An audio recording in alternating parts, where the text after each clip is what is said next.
August 7, 1942, at 02:14 hours. In the black silence before dawn, the first wave of United States Marines began wading ashore on a strip of beach forever etched into history.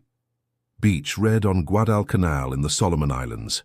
They carried the standard weapons of the day, M1 Garand rifles, Browning automatic rifles, Thompson submachine guns. But among those weapons was something unusual, something that would catch the Japanese completely off guard.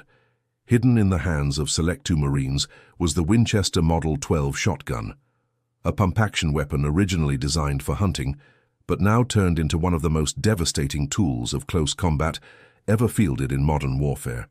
The Japanese defenders on Guadalcanal had prepared for rifle combat at a distance. They trained endlessly for bayonet charges and close-in sword fighting, convinced their warrior spirit would overwhelm American troops in hand-to-hand combat.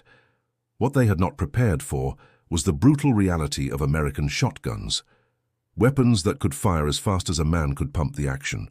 The mechanical simplicity of the Model 12, combined with its devastating spread of buckshot, would unravel Japanese tactical doctrine in the jungles, caves, and night fighting of the Pacific War. The numbers alone told the story. Each shell held 9 .33 caliber pellets of double buckshot. A Marine firing 6 rounds in 3 seconds with the Model 12 could unleash 54 projectiles, saturating an area with lethal firepower faster than any Japanese soldier could dream of, achieving with a bolt-action Arisaka rifle. For the 2,200 Japanese defenders on Guadalcanal, this was a weapon they had never expected to face, one so devastating that Germany had actually tried to have it banned during World War I. The Germans had filed a formal diplomatic protest in 1918, claiming that American shotguns violated the HEG Convention because they caused unnecessary suffering. Their protest even threatened that any captured U.S. soldier carrying a shotgun could be executed on the spot. The United States dismissed the protest, warning that if a single American was executed for carrying a shotgun, reprisals would follow. No Americans were ever executed, and the shotgun remained in service. By the time World War II began, that the Winchester Model 12 trench gun had been refined for military use. It had a shortened 20-in barrel, a heat shield, a bayonet lug, and most importantly, it retained the ability to slam fire. That meant a Marine could hold down the trigger and simply pump the action as fast as his arms could move, firing shell after shell in a near-continuous roar of destruction. For the Japanese, who relied on night fighting and close-in bayonet charges, this was a nightmare weapon. Japanese military manuals had emphasized that Americans were weak in close combat and dependent on long-range firepower. Their doctrine called for night infiltration, surprise attacks, and the belief that spiritual superiority would win against Western forces. Early victories in China, Singapore, and the Philippines seemed to confirm this belief, but when they met American Marines carrying shotguns on Guadalcanal, those assumptions collapsed. The test came just 2 weeks after the landing. During the Battle of the Tenaru River on August 21, 1942, Colonel Kona Ichiki led nearly 1,000 Japanese soldiers in a night assault across a sandbar, intending to smash through the Marine perimeter. It was exactly the kind of close combat the Japanese doctrine glorified, but waiting for them were Marines armed with machine guns, artillery, and in the shadows, shotgun-armed riflemen. As the Japanese surged forward, they were met with a storm of fire. Marines fired Garands and bars into the masses, but in the deadly close-in fighting along the riverbank, the Winchester Model 12 came into its own. At ranges of 20 yards or less, a single shotgun blast tore through multiple attackers at once. Slam-firing Marines turned their weapons into rapid-fire cannons. When dawn broke, the sandbar was littered with bodies. Of the 916 Japanese who began the charge, nearly 800 lay dead.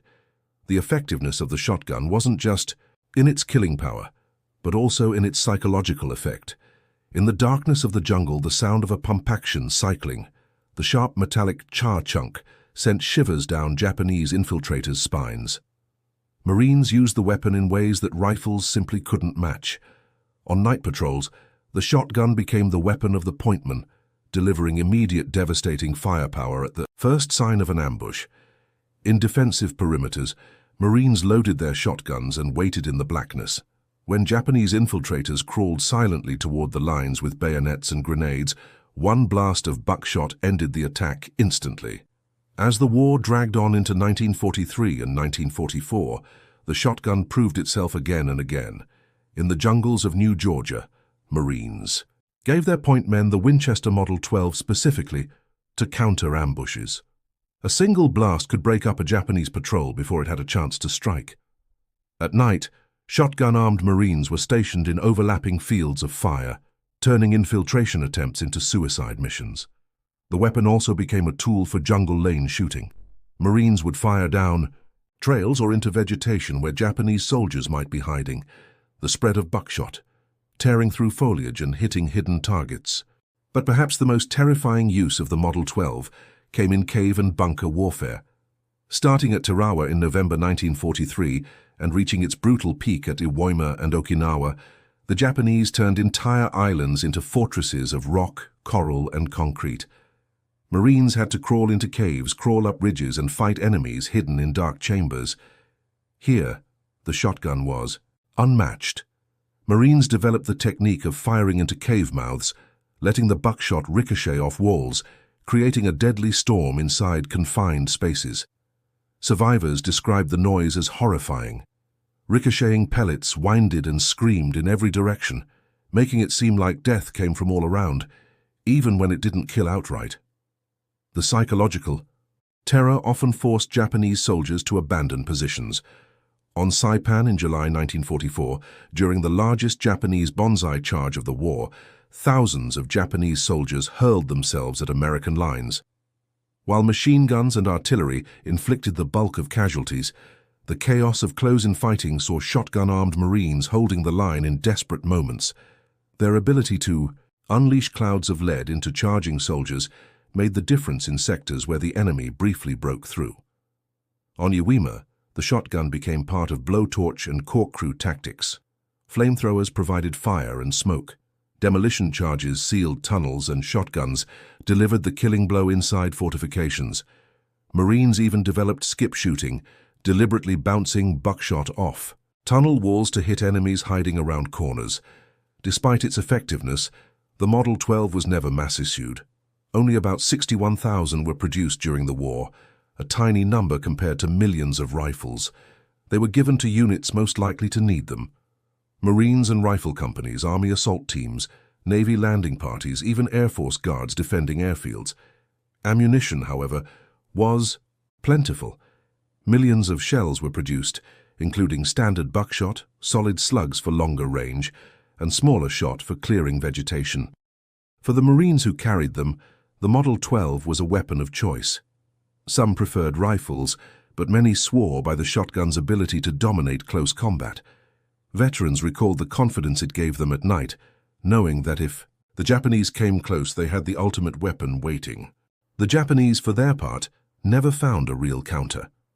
They experimented with crude body armor made from wood or bamboo, but it was heavy, awkward, and largely ineffective.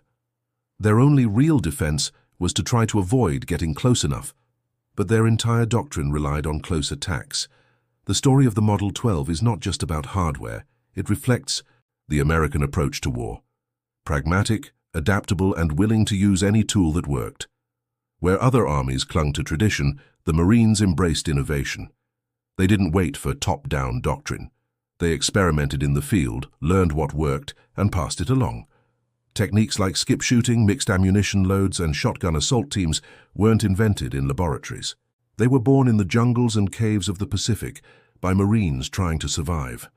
By war's end, the shotgun had carved out a fearsome reputation. It was never the main weapon of the war, but in the specific, brutal environments of the Pacific, it was irreplaceable. In night fighting, jungle patrols, bunker assaults, and desperate last stands, the Winchester Model 12 gave Marines and soldiers a weapon that shattered Japanese tactical assumptions. Even after the war, its legacy lived on. The Model 12 served in Korea, where once again it proved itself in night fighting. In Vietnam, shotguns were issued to point men patrolling dense jungles and for tunnel fighting, echoing the cave-clearing days of World War II. Its influence carried forward into modern military shotguns. and its philosophy, overwhelming close-range firepower, can still be seen in weapons like the A-10 Warthog and the AC-130 gunship. For the Japanese soldiers who faced it, the Model 12 was more than just a weapon. It was a terrifying contradiction of everything they had believed. They expected Western soldiers to falter in close combat. Instead, they found themselves shredded by blasts of buckshot in the dark jungle or inside caves. The shotgun, simple yet devastating, proved that American forces could adapt faster, innovate smarter, and fight with overwhelming firepower at every range. From Guadalcanal to Okinawa, the DIST